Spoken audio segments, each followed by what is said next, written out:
Berjumpa kembali para siswa SMA kelas 11 IPA. Kita kembali membahas sistem reproduksi pada manusia dengan topik khusus yaitu peningkatan kualitas sumber daya manusia. Tentunya ini dikaitkan dengan kemampuan reproduksi pada manusia itu sendiri. Kualitas sumber daya manusia itu ditentukan oleh dua faktor utama. Yang pertama adalah faktor internal berupa gen atau kita bisa katakan bakat. Yang kedua adalah faktor eksternal, berarti itu adalah pembiasaan dan gizi. Ya. Kita akan lihat uraiannya lebih lanjut. Gen itu adalah faktor bawaan. Kita juga bisa mengenalnya sebagai bakat, DNA, kromosom yang semuanya ada di dalam inti sel kelamin. Kemudian dari ayah dan dari ibu materi genetik tadi akan disatukan dalam bentuk zigot. Jadi bakat awal kita sudah ada sejak proses fertilisasi atau pembuahan. Nah, persoalannya adalah bagaimana langkah selanjutnya supaya bakat tersebut adalah optimal.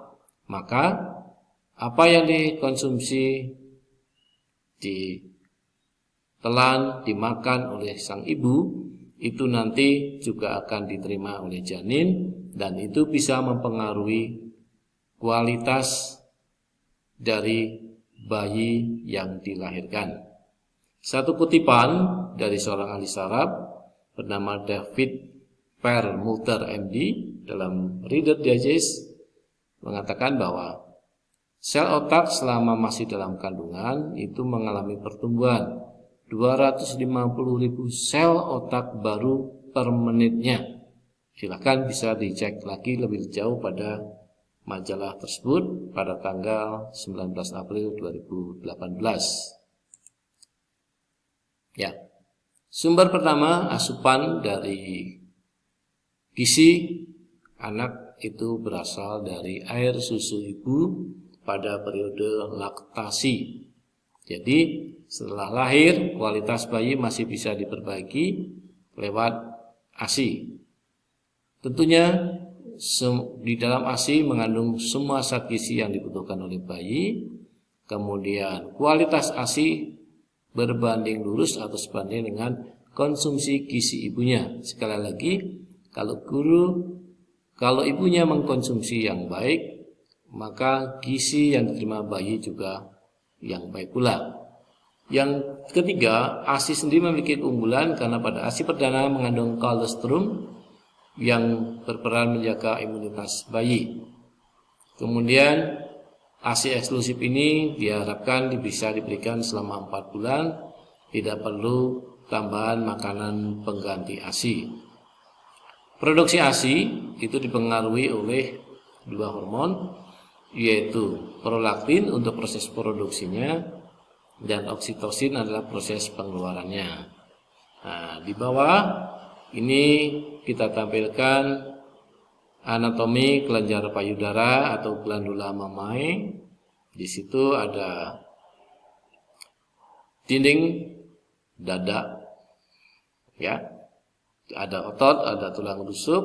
Di sini tulang rusuk, kemudian ada otot, kemudian ada lobus-lobus jaringan susu atau glandula mamae.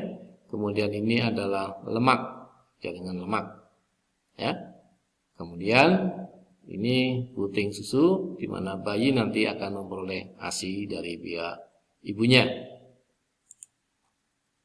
Kemudian setelah lepas ASI, maka yang berikutnya adalah gizi dari makanan lanjutan pengganti ASI. Ya. Bisa kalian lihat di grafik di bawah ini, ya, bahwa tampak pertumbuhan otak bayi ini terjadi dari usia sejak di dalam kandungan. Ya. Kalian bisa ikuti. Kemudian grafik berwarna biru ini menandakan bahwa pertumbuhan terjadi yang sangat cepat dari sejak dalam kandungan sampai dengan usia kira-kira 2 tahun. Ini adalah masa yang dikatakan investasi, sehingga nanti kualitas anak itu adalah bagus. Kalau gizinya kurang, maka nanti yang muncul adalah garis merah ini. Nah, ini resikonya adalah menjadi generasi yang hilang. Karena setelah usia 5 tahun, maka perbaikan gizi itu tidak akan berpengaruh secara optimal, walaupun di atas sini ada tulisan yang mengatakan sampai usia 45-49 tahun masih ada perbaikan atau pertumbuhan sel saraf, ya, pertumbuhan fungsi kognitif, di mana di usia tersebut mengalami penurunan. Tapi yang dominan adalah di usia sampai 5 tahun ini. Ya. Berikutnya kalian bisa melihat di sini gambar 2 hasil pemindaian otak.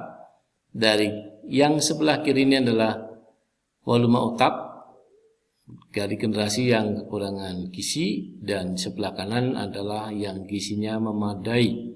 Nah, risikonya adalah generasi yang kekurangan gizi nanti tumbuh kembang fisik maupun otaknya tidak optimal, kemampuan berpikirnya rendah, kualitas SDM-nya setelah dewasa juga rendah, dan ini risiko menjadi beban masyarakat, beban keluarga, dan pada akhirnya juga membebani negara.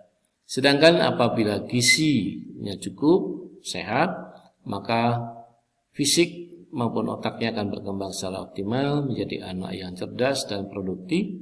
Pada akhirnya setelah selesai pendidikannya akan menghasilkan SDM dengan kualitas yang tinggi. Ini akan menjadi modal utama sebuah kemajuan bangsa. Gambar di samping kanan kalian bisa melihat ini adalah kartu menuju sehat yang bisa kita lihat yang dilakukan pemerintah di dalam berusaha meningkatkan kualitas SDM melalui pendampingan anak-anak usia dini. Ya. Pada garis yang hijau ini kira-kira inilah generasi yang diharapkan.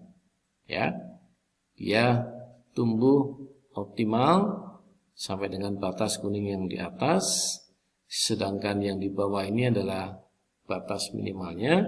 Artinya kalau dia di bawah garis ini dia adalah kondisinya kekurangan gizi atau gizi buruk.